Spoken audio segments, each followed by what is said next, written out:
জীবন্ত গাছে ভুতুড়ে আগুন, ডাল দিয়ে বের হচ্ছে ধোঁয়া। কুড়িগ্রামের চিলমারিতে পুরাতন গাছের গোড়ার ভিতর দিয়ে আগুন দেখতে পান স্থানীয়রা।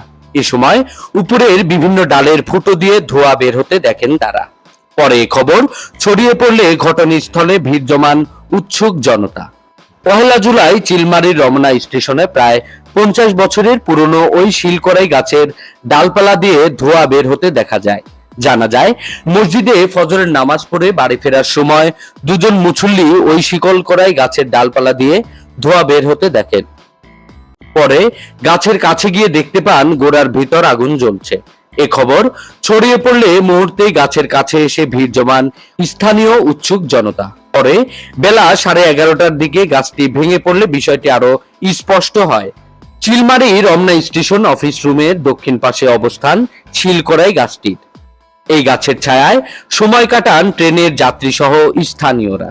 কিন্তু জীবন্ত গাছের গোড়ার ভেতরে আগুন এবং ডালপালা দিয়ে ধোঁয়া বের হওয়ার ঘটনা দেখে হতবাক হন তারা।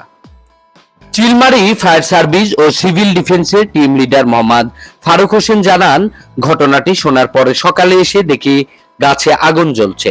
পরে গাছের ডালে ধোঁয়া বের হওয়া ফুটোয় পানি দিয়ে নেভানোর চেষ্টা করেছি। পরে যখন গাছটি ভেঙে পড়ে তখন এসে আগুন নেভানো হয়। তবে গোড়ার ফাঁক জায়গায় কেউ আগুন দিয়েছে কিনা তা জানা যায়নি। স্থানীয়রা জানান, স্বাধীনতার পর রমনা স্টেশনের জায়গায় অন্যান্য গাছের সঙ্গে এই শিলকড়াই রোপণ করে রেল কর্তৃপক্ষ।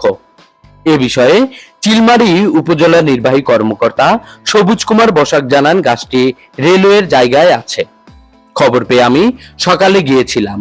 পরে ফায়ার সার্ভিস আগুন নেভানোর জন্য সব দিক থেকে চেষ্টা করেও আগুন নেভানো যায়নি। পরে গাছটি ভেঙে পড়লে আগুন নেভানো হয়। বিষয়টি রেলওয়ে ও বন বিভাগকে জানানো হয়েছে।